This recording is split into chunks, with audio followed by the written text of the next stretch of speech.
Welcome to the Touch MBA Admissions Podcast. Do you need help figuring out which schools to apply to or how to get into the world's top MBA programs? Hey, you're not alone. Join thousands of others on this podcast and on our site, touchmba.com, as they seek the admissions edge. And now, here's your host, Darren Joe.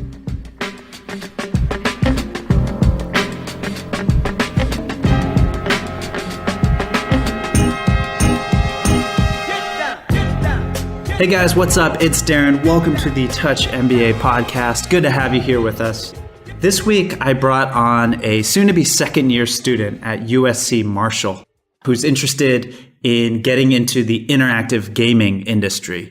He's a gamer himself. He's actually, or was, a nuclear engineer who graduated from UC Berkeley and is now, transitioning to get into the business of gaming. But I just really enjoyed this interview with Steve Huber, because, it's just really casual. We talk about, a lot of things about the first year experience that we haven't covered here on the show.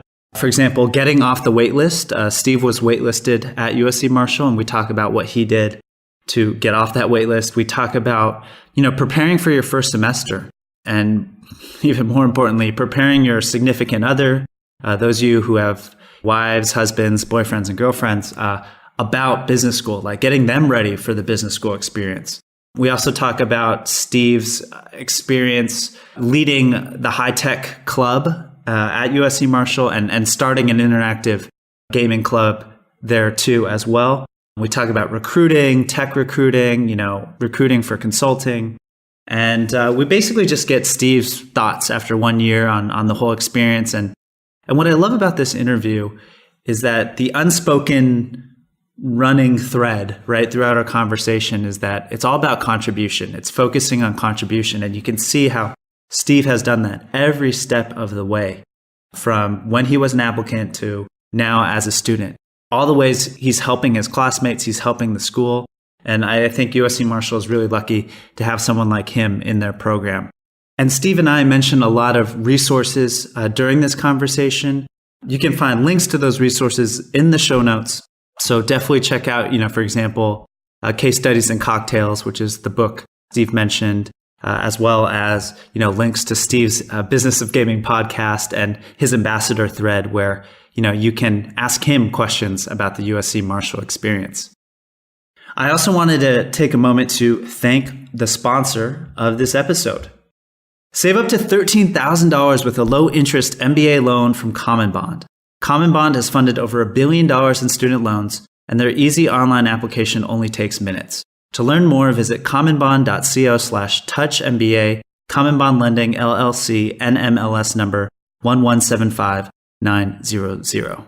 Also, if you want to get some free school selection help like Steve did 2 years ago, go check out our site, touchmba.com. And also check out our Ambassadors Forum, which you can find on the site. You can ask representatives from 30 business schools your questions about what the program is really like. So go check all that out at touchmba.com. And let's get to this fun conversation with Steve. Here we go.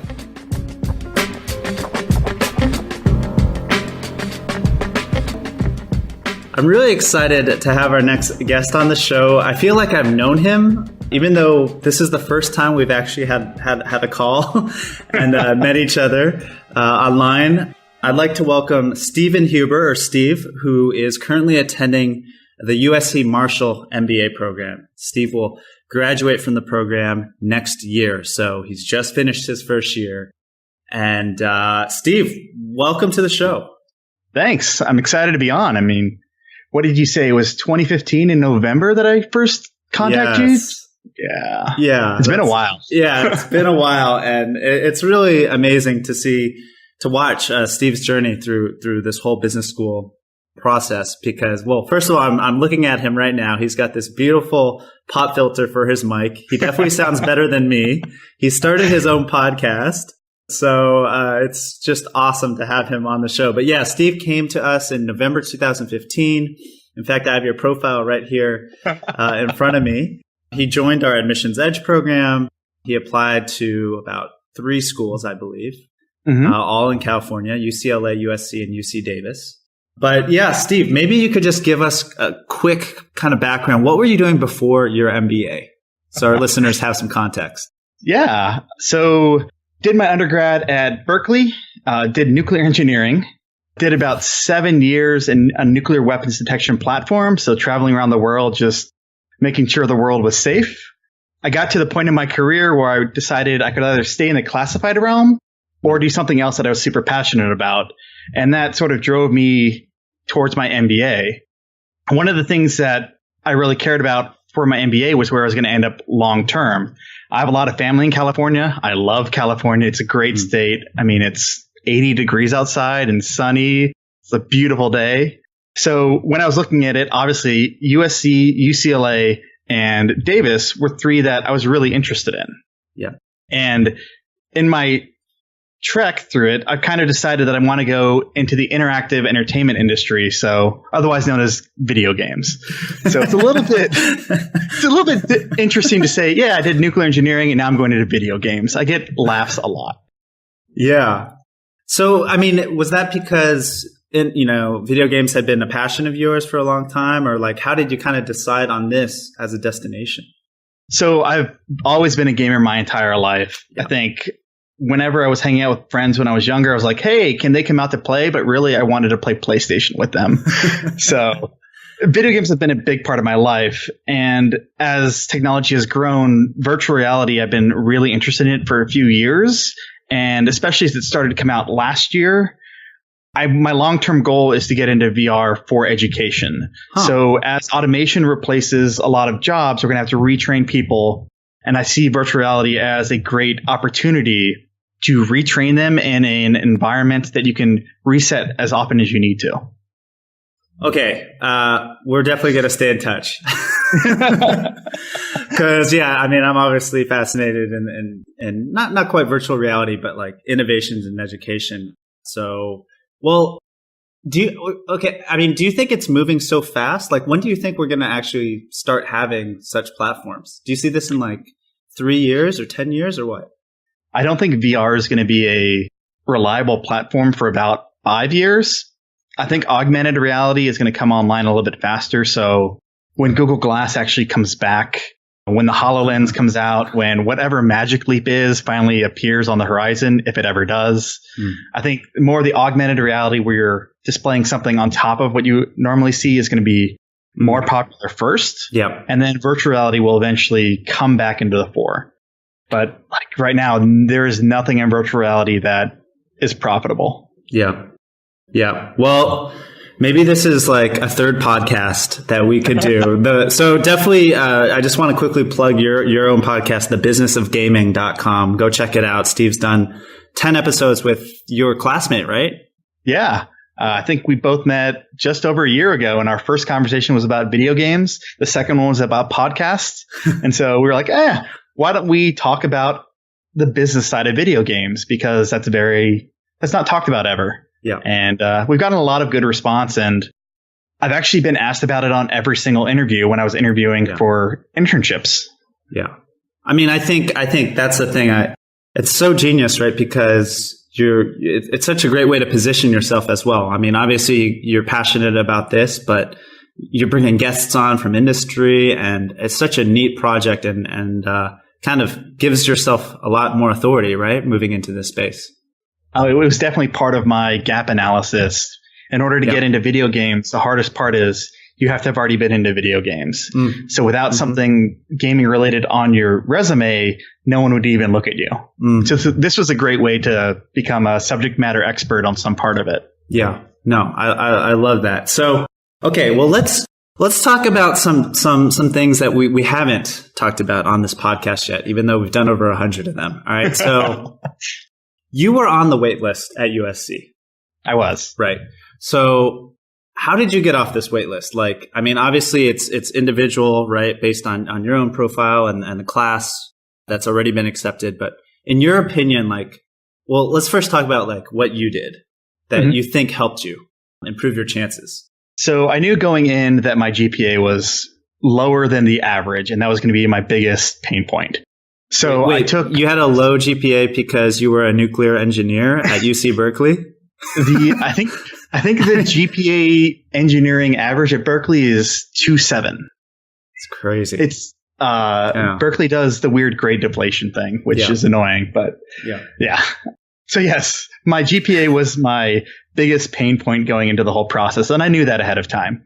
Yeah. So what I did was I enrolled in a extension class through UCLA. I think it was business statistics. Mm-hmm. I got an A in that, like a straight up A. Finished everything several weeks ahead of time. I also retook the GMAT and raised my score from, I think, a 710 to a 720. So a slight bump. Yeah. And every time I completed one of those, I sent them an update letter. So I think I sent them an update letter in March and then April, I believe. April or early May. And then just letting them know that USC was my top choice. If I got in, I would 100% go there. Gave them an update of what I was doing to make myself more academically sound so they wouldn't be taking as much of a risk on me. And also updating them with what was happening with work. At work, I started to take on more of the finance and more of the strategy side, just so I could get a better business sense of what was going on. Because as an engineer, you don't deal with marketing, finance, a lot of business stuff. Yeah. And did you get responses to these letters, or was it radio silence? It was, thank you for your letter. We'll put it in your file. Okay. I got that both times. Okay, so you only wrote them twice. I did. I waited until I had a significant enough reason to update them. Yep.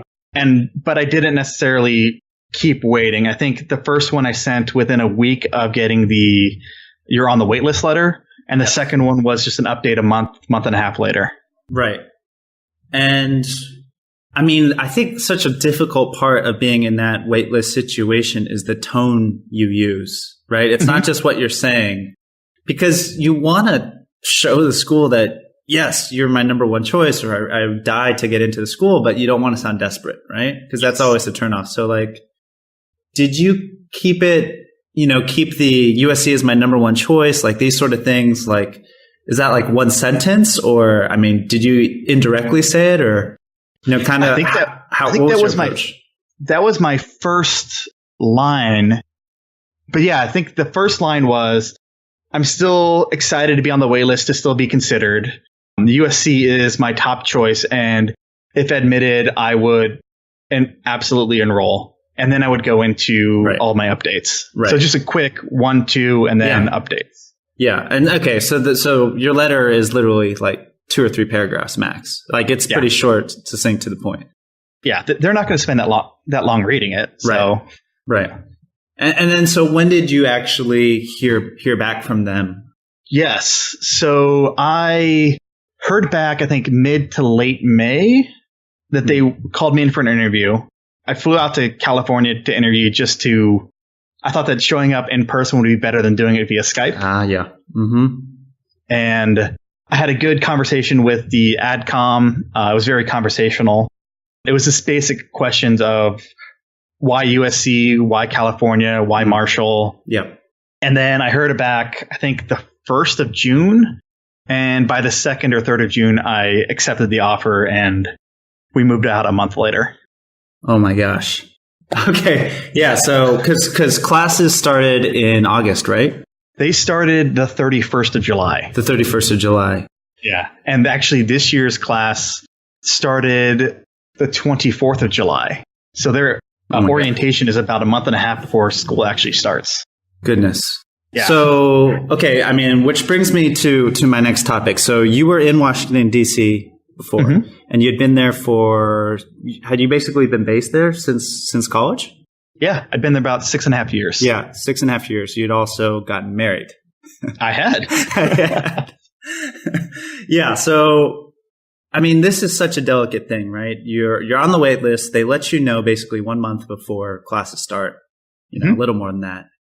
And then you're in, and what about your wife? Like, what is she thinking? And that's got to be a big move for her, moving cross country and all that. So I would just love to hear how, you talked with her about getting an MBA and before you started at USC, how you prepped her in a sense. So throughout the entire process, we'd been together for about I think, a year before I started applying. So we got married 3 years ago in about a week or two. So I need to get a wedding anniversary present. But yeah, so I told her why I wanted to do this. I'd always wanted to go back to school, and she knew that. Yeah. I told her that she realized that if I stayed in engineering, I'd have to go PhD route or stay in classified realm. And both of our families are in California. I met her at Berkeley. We got married on campus. Oh, and wow. We both knew we wanted to move back to California in our long-term plan. And this was a perfect opportunity to do it for us. Yeah. There was a lot of heartache, especially early on. It's like, how are we going to pay for this? That costs so much. How are we going to deal with moving? All that. So one of the books that was a lot of help for me was a book called Case Studies and Cocktails. They have an entire section dedicated towards two significant others. And although we talked about how she wouldn't see me the first few months, 6 months or whatever, how finances were going to be weird, how going to happy hour is actually a class, you actually have to go to it. That didn't really sink in with her. And we didn't really have necessarily the real hard conversations until she read the chapter. I think it is Letter to Your Significant Other. And it starts off saying the next 2 years are not about you. They're going to be at happy hours. They're not trying to ignore you. They're trying to build up your long-term plan. And after she read that, she got a much better idea of what to expect. And I think it went a little bit overboard on how little she would see me the first semester, or I had a really good team. Right.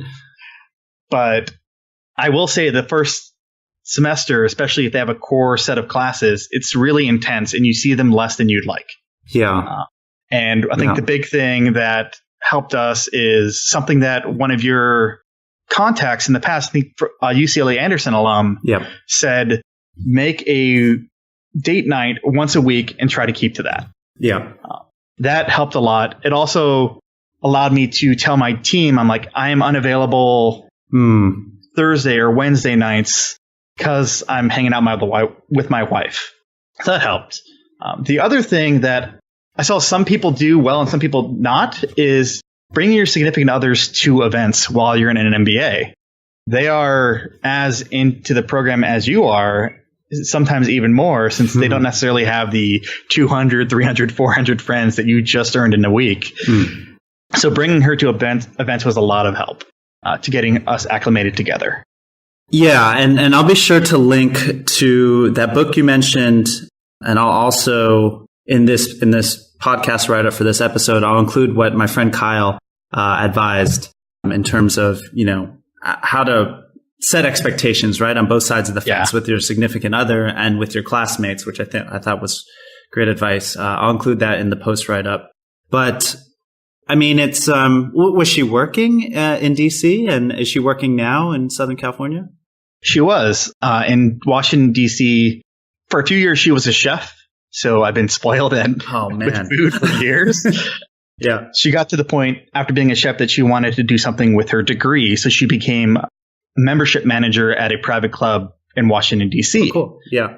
When we found out we were moving back to California, she started applying through contacts at her club in D.C. To LA-based country clubs, museums. And she actually had her 2 rounds of interviews and an in-person interview the day we arrived in Los Angeles. So she started looking immediately. Yeah. And she lucked out in finding a really good job that she's loving. She's actually working at the Peterson Automotive Museum. It's one of the best car museums I've ever been to. And she's now the membership manager there, and she's loving her role. But she makes sure to take every Saturday in the fall off for tailgates at USC. Yeah, and so that's, business school, that MBA program, I think a lot of applicants underestimate how social of an experience it is. And it's you're forming all these different groups based on interests, based on, classmates you like, et cetera. And the significant other thing is, it's very tricky to navigate. I mean, first of all, does USC Marshall kind of provide resources for I guess you call them SIG-Os, right? That's how you referred to them. I think at Marshall, it's partners. Partners. Okay. We're trying to find a new phrase, but right now it's partners. Partners. Yeah. So there is a club dedicated to partners, and it's called the Marshall MBA Partners. Mm-hmm. We do events with the couples together so that they can make their own network of non-MBA people. They do happy hours where the classmates aren't allowed, so that significant others can just talk about wow. Talk about how crappy it is not to have us, or how nice it is not to have us, depending on who it is. As for the program office and the Career Center, there's not a ton of support. Career Center can provide a little bit of career guidance that they need, but they're primarily there for the MBAs. Yeah. Makes sense. Okay. And, but now you guys have kind of established that rhythm after 1 year. She's more understanding of where you're coming from. And so it's easier, or is it still tough? It's much easier. Yeah. I mean, the class load is much reduced. So the first semester was just the killer semester, it sounds like. Yeah. We had 11 classes in the first semester. So they split it up into 3 terms, and you had 4 classes per term. Some groups were there from 7:30 a.m. till midnight. Other groups were there from 7:30 till 6 p.m. It all depended on how well your group got together. Right. Well, let's move on. I mean, what other advice would you give, incoming MBAs about prepping for that first semester? I mean, one suggestion I saw in your post. Oh, I should mention, Steve is also a part of our Ambassadors Forum. Thank you, Steve, for being a part of that. So he's our USC representative there and has made himself completely available to answer people's questions. But one of your points on that forum was you should start working with the Career Center like as soon as possible. I mean, even before the year starts, right? Oh, yeah. Especially if you're trying to go into banking, finance, or consulting. That recruiting happens very, very early. So you need to have your resume and cover letter down and set. If your school has a resume format, it's probably going to be different than what you submitted for your application. Yeah. And you have to get it in their format before they will include it in their resume book. Most programs over the summer, they give you career advice on here's what a resume looks like. Here's times you can slot for office hours. Take advantage of those. I mean, you're going to have very little time once classes start to actually do a lot of this work. So getting rid of it or getting it out of the way early is going to be super helpful. Yeah. And so you said the recruiting starts right away. I mean, are we talking about 1 month in? So for USC, some of the recruiting events have already started for the first years. Yeah. There's some hikes with consulting companies. There is prep for how to case as a consultant. Yeah. How to utilize Bloomberg if you're going into finance. So all these training sessions are happening now. And as soon as we get back, companies are visiting within the first week. Goodness. The second years are arriving. Yeah. So all this contact with your career office is just online because you guys haven't even arrived to school yet or virtually. Sometimes. If you're in the area, your career center probably already they will have people in the office preparing for you to arrive, and they're willing to help you one-on-one in person. So I went about a week or two before classes started. Yes, Steve. That's what I'm talking about. It's also great to get your face in there early because if they know who you are. Yeah. Yeah. I mean, that's kind of like the unspoken thread so far in our conversation. You've really shown your commitment to the program, right? When you're on the wait list, flying out for the interview, arriving 2 weeks early, getting to know the office, career office.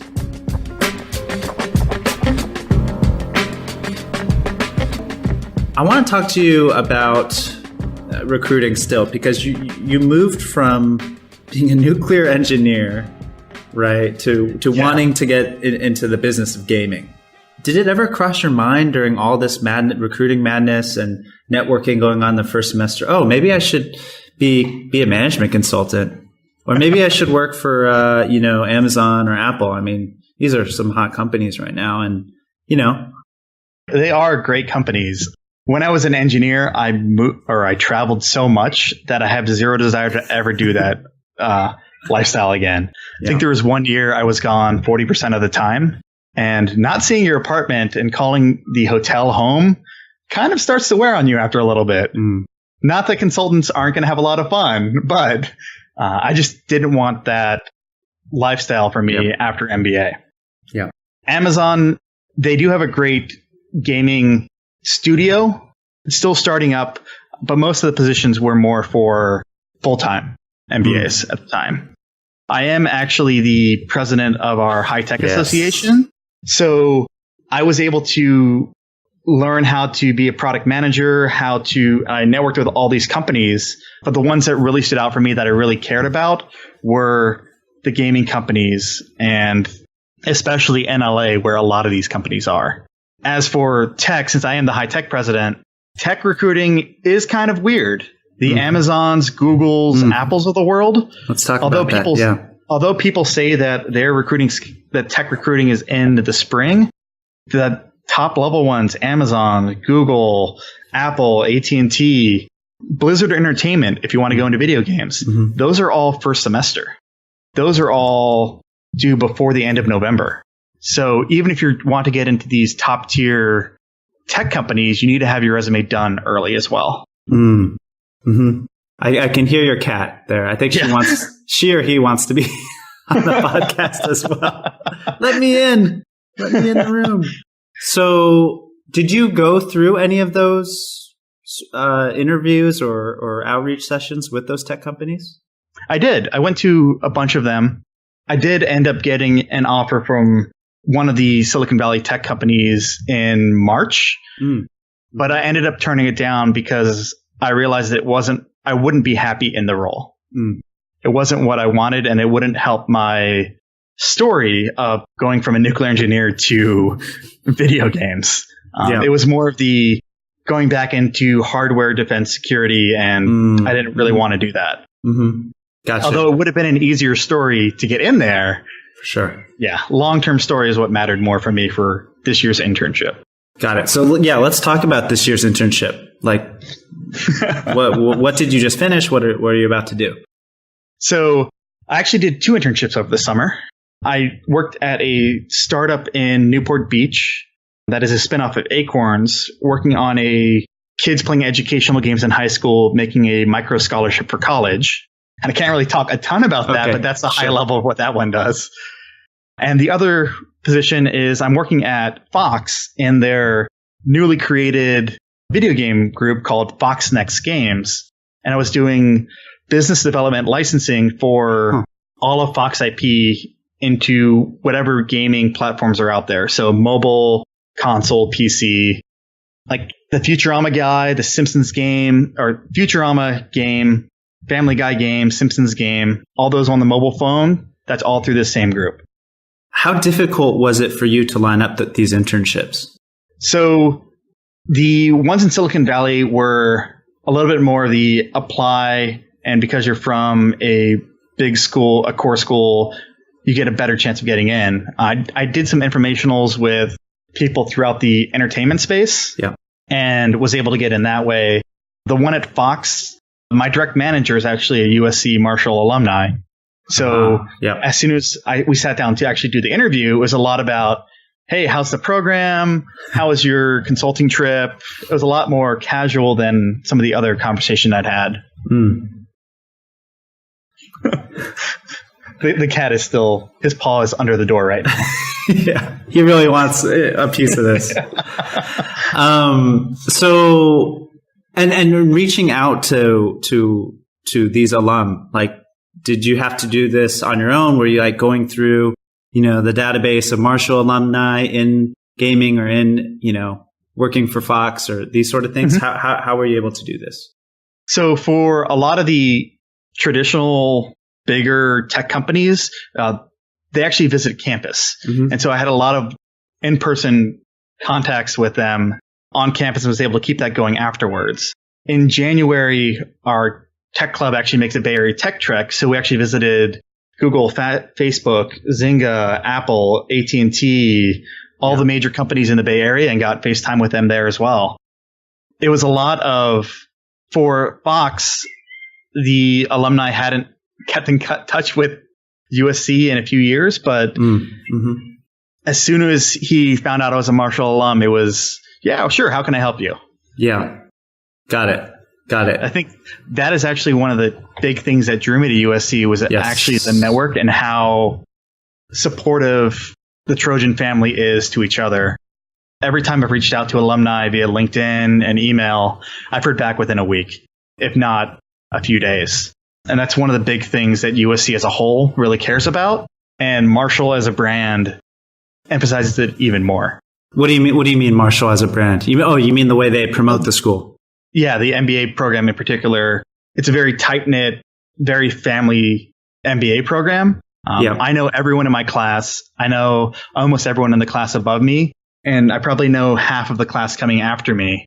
Yeah. And I mean, in 5-10 years, I would have no problem calling most of them up and asking for $1 million for a startup or something. Right. So. Right. And so how many students are there in your class?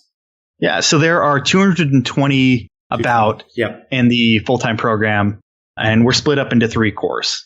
Yep. And I think for the full-time program, it's about that. They have some part-time programs and an executive program as well. And I don't know those numbers off the top of my head. Yeah. And you stay within your core for the first year or? The first semester. The first semester. Okay. Yeah. After the first semester, you can take a bunch of electives. Yeah. And you go on a few consulting trips. There's one in the first semester where I think I consulted on how to monetize a quantum computer for a defense company. And for the capstone prime project at USC, I went to Taipei and Shanghai and consulted for a manufacturing company that was looking for mergers and acquisitions within the US. So we got some real world experience, which was very interesting coming from a first year MBA, where you would not think they would put you in front of the executives of the company as a first year. I mean, how do you feel like you're 1 year through the program? Do you feel like Steve Huber now is much more business savvy than Steve Huber before entering USC? Absolutely. So let's talk about that transformation a bit. Like how in particular, do you feel like the MBA has really polished you or brought out your strengths or covered your weaknesses? I don't know, like however it is for you. So one of the things that coming from an engineer, I knew I needed to brush up on and get better was my communication skills. And USC does a great job at polishing, teaching you how to present as a business professional rather than as an engineer. So as an engineer, I would have PowerPoint slides full of words. Now I might have a picture and just talk over it. Before, as an engineer, I knew nothing about accounting or finance. And now I can go through an annual report or a investor call. I'm actually going to do that, I think, tomorrow night for my podcast and actually go through Activision's 10K. So, cool. Yeah. Check that one out. Anything else? Sorry, somebody was trying to call me on Google Hangouts. Oh, okay. I feel that my story is a lot more complete than it was a year ago. A year ago, I sort of knew what I wanted to do. And now I have a plan and strategy to how to actually get there. Yeah. Just in talking with my classmates, I've learned a lot about where they've been and where I do or do not want to go. So a lot of my classmates came from consulting. Similar to me, they have zero desire to go into consulting. And it's interesting to hear and see how people going into consulting are dealing with them and talking with them and how that's affecting their recruitment. With me in particular, going into gaming, I was able to draw a lot more insights into the business side of it that I would have had no idea before from the class above us, as well as my fellow classmates who, because I am in America, I don't necessarily know how the Chinese market or the Indian market or the Japanese market plays video games. And I've learned so much about the business and consumer side of them just from talking with my classmates. And that's helped a lot, especially in my internship, understanding monetization strategies throughout the world. And those conversations are taking place during class or, when you guys are grabbing some beers or what? Grabbing beers at lunch, at the 4th of July barbecue. Yeah. We hang out a lot. They are basically my family at this. Well, they are my family at this point. I have 220 people that I could go have a beer with any day of the week if I needed to. Yeah. No, that's awesome. And, academically, like what has been your favorite course, your favorite standout course so far? I would say my two favorite courses are probably the communications course, just learning how to communicate as a business professional. That was a great way to transition from an engineer into the business side. My two of my other courses that I've really enjoyed, we do, like I said earlier, a consulting project in the first year and the second semester, or first semester and second semester. The project with Lockheed Martin's quantum computer was awesome. I would never have had access to that before, and I loved doing it. The consulting project in the spring, going to Taipei and Shanghai, visiting those cultures, visiting those companies, that was another great experience. I mean, I would never have been able to go to Alibaba's headquarters if not through USC. What was that like? Jeez. We were given a private presentation and tour in one of the executive conference rooms. It was awesome. It was a long trip to get there, but it was awesome when we got there. Yeah. Shanghai is an amazing place. Oh, yeah. For sure. I still miss the soup dumplings right now. Oh, God. Me too, man. That's my favorite food. You just found my weakness.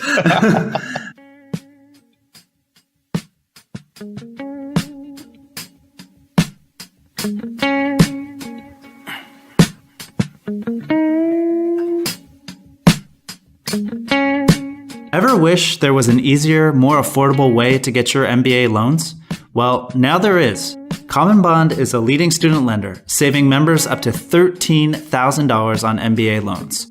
Learn more at commonbond.co/touchmba. Common Bond Lending, LLC, NMLS number 1175900.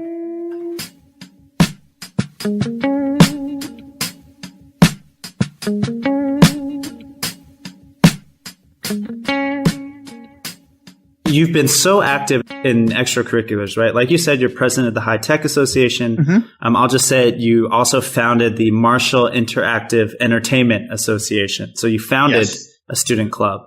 And I'm sure you do a lot of other stuff. But talk to me how like these – the podcast, right? Of course. And are you still playing video games? Does that still count as an extracurricular? I you ever guess get together with some of your classmates and game? Market research, I guess you could say. There you go. Yeah. But talk to me more about like the importance of clubs and how that works in an MBA student life, right? Like what you get out of it, how you help your classmates, like how do those work, especially in kind of the U.S. business school context? Okay. So how Marshall works, I mentioned earlier, the first semester is split into 3 and you have 11 classes. The first set of classes is actually in about a 3-week period, 3 or 4 week period before the second years get back. So there's no club activities in the first 3 weeks to a month at USC. After that, as soon as the second years get back, the clubs start full steam. And we have everything from consulting, banking, tech, entertainment, finance, automotive, retail, everything you could possibly want. And what the clubs do is they connect you with the alumni from USC or whichever school you're at from your school who are in those industries who want to help you get jobs. Mm-hmm. So we will have alumni come and talk about their experience, what the best part of the MBA was for them, what they wish it would have taken more advantage of. We will also have training sessions. So within the High Tech Club, we have product manager training courses. So both how to interview and do behaviorals to be a product manager, but we'll also have companies come to campus and do a 6-week, this is how we do product manager at our company. And this is what you need to know if you want to get an internship from us. So at least with tech, that's how that works. With finance, they do a lot of happy hours and roundtables. Same with consulting. Entertainment, It's a lot more of networking within the alumni who are within the industry. Yeah. A lot of happy hours, a lot of coffee chats. So the clubs really give you the opportunities you would not have had if you had not been at that school. And if you don't take advantage of them, you are really cutting yourself short. They do cost money to join, and you will join more than you need to, but they are worth it in the end. Yeah. Yeah. I mean, so when you say that, like in tech, this company is basically giving training seminar for like 6 weeks. I mean, I'm guessing they're doing this because they're also kind of spying, quote unquote, on the talent, right? Like they're trying to pick up a couple really awesome employees too. Yeah. So it's kind of an interesting dynamic, right? Because they're there to train you, but they're really also, I'm guessing, watching you the whole time. They are. And this company in particular, at the end of the 6-week period, they actually gave us a case competition where the winning team was flown up to their headquarters to present to their executive board. That's really smart. Yeah. So we'll have a lot of companies visit and then either have office hours the next day, which are really first round interviews, or they might introduce a case competition and the winners of the case competition get first round interviews with the company without even having to submit your resume. Interesting. Yeah. So these companies are definitely spying to That's a good thing for talent. you guys, though, right? They are. It is. Yeah. Yeah. They're also trying to help product managers or financiers or consultants just be the best they can. Yeah. Because oftentimes these people coming down are, at least in our case, USC alumni who just want to get back to the school. Yeah. Very cool. And so, I mean, maybe you can speak to high tech because you're the president of that club, and now you're Interactive Entertainment Association. Let's start with high tech. Like, you've seen a number of your classmates now land internships, right? At some big high tech companies. What would you say kind of separates them, if there is, a common thread to those classmates who were able to land these, awesome first year internships with tech companies? I'm sure lots of our listeners would love to know more about that. I would say the ones that landed the top tier, most desired ones were the ones who were networking in the first semester with alumni immediately. So rather than wait for the tech timeline, they were having informationals with alumni at Google, Facebook, Activision, any of the major companies that people want to get. Everyone's going to apply as the application opens, as tech recruiting season comes in. Yeah. The ones that really stood out were the ones who, as soon as they got to school, they were calling up people or sending emails within the first few weeks. So really getting out there, and you're only there for 2 years. Yeah. If you don't take advantage of the fact you're a student, when else will you be able to? Yeah. Yeah. No, I love that. I mean, one of my friends told me that as well, like 10 years ago when she was getting her MBA, like, take advantage of the fact that you're a student. Like, what do you mean by that? So people are more open to sharing about themselves if you're a student. So if you are somebody already in the industry, they are probably asking, so what are you getting out of this? Why do you want to find out what my company's doing? Whereas as a student, they're like, oh, all right. Yeah, I'll teach you about the industry. You want to get in? That's awesome. Yeah. It's much more casual, much more friendly if you approach it as in your email, hi, my name is blah, blah, blah. I'm a first year or second year student at USC. I'm interested in getting into your industry. If you have some time in the next week or so for a 15-minute call, that would be awesome. And you get a pretty good response rate from that because you're a student and people want to help students. Yeah. No, that's genius. And would you say the same thing for the Marshall Interactive Association, that entertainment, that it's again, just getting on the ground and, trying to network with as many people as you can? I would say within gaming, especially if you don't have a gaming background, that's more important than almost anything. Yeah. If you don't have a game on your resume, so I started the podcast. I also did a bunch of gaming case competitions to get that on my resume, did informationals with people, Marshall alumni in the industry. it's really hard to get a job in entertainment if you don't have an entertainment on your resume or experience in entertainment. Right. So networking in entertainment is almost more important than classwork at some points. Yeah. Yeah, for sure. And was it difficult for you to start this, the club? It took a while. We went from about October until submittal in February, just trying to figure out how we would work within the Marshall ecosystem, because interactive gaming or interactive entertainment falls in between high tech and entertainment. Yeah. And traditionally, both clubs sort of had a say in it, and we had to find a way to carve out our own space. We had to find the alumni who were willing to support us. We had to basically give the school a business case why it was worth having another club on campus and how it would not reduce the brand awareness from the entertainment club or the tech club with this new group. Yeah. Yeah. Wow. Well, I mean, we've gone through so much. I have two last questions for you, Steve. Sure. I'm not letting you off the hook just yet. So I see you drink your water. So first question, now that you've been through 1 year at USC Marshall, what do you think that more applicants should know about USC that maybe wasn't so apparent, when you're looking through a website or brochures? Mm-hmm. So USC, the culture at USC is unique from a lot of other business schools. It's very collaborative, and people are willing to help each other all the time. One of our 4 core tenets that we have is collaborative ambition. It's sort of the idea that a rising tide raises all boats. As long as you're helping your classmates out, you're helping yourself out in the long run. So I will see people interviewing for the same position who will, as soon as they get off the phone from an interview, they'll call their friend and be like, "Hey, I just interviewed for the same position you're about to interview for. These are the questions they asked." Wow. Or people will prep for the same interview together. It's a lot less competitive in trying to get the actual positions because we want each other to succeed. I think one of the best academic sides of that is some of my classmates and I, we held 4 review sessions for statistics, Excel, macroecon, and operations. And we made 30, 40-page mock finals for several of those classes just to help our classmates.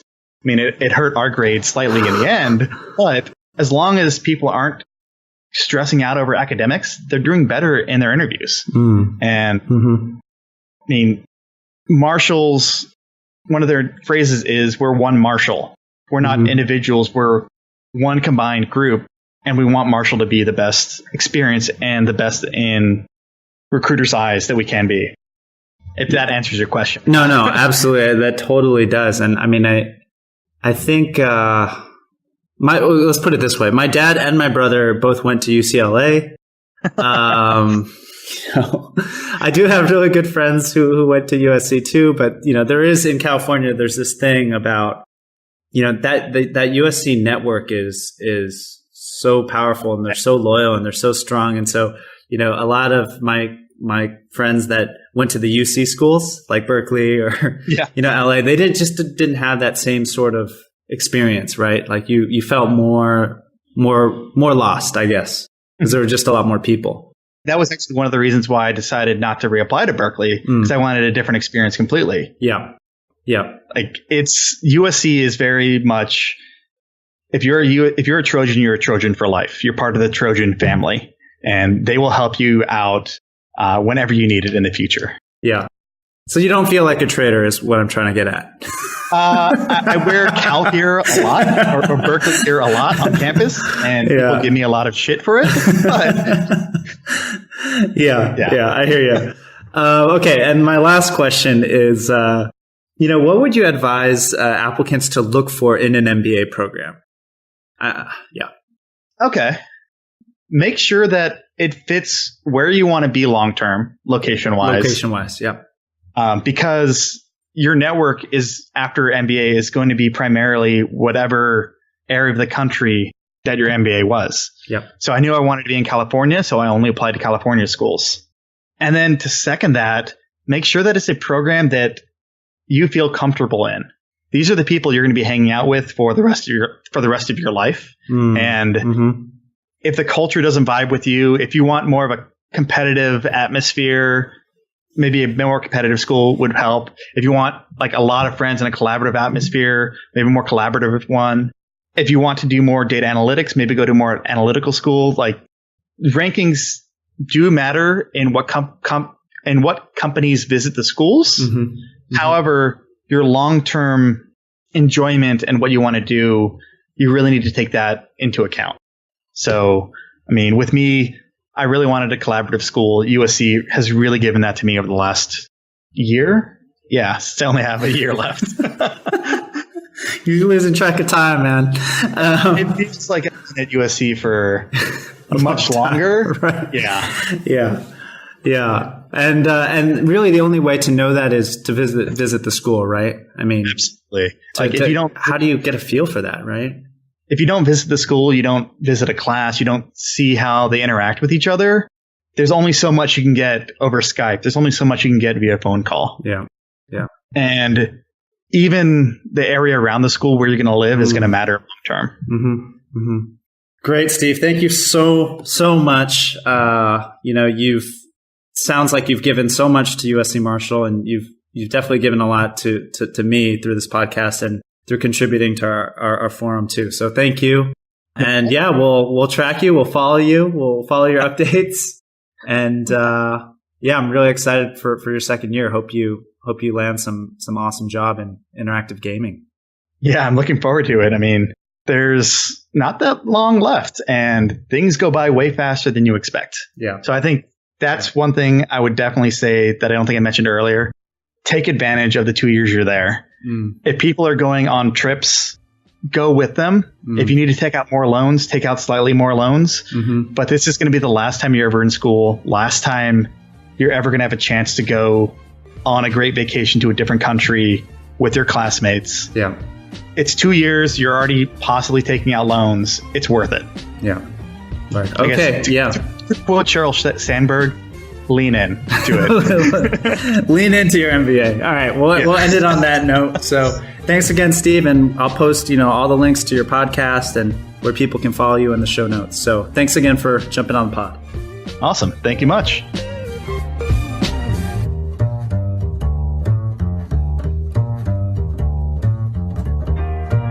Thanks for listening to the Touch MBA podcast. Don't be shy. We have a mailing list. Go to touchmba.com and get yourself signed up. And we'll keep you posted with the best tips and insider interviews on how to get into your number one school. You can also find us on Twitter and Facebook at Touch MBA. See you soon.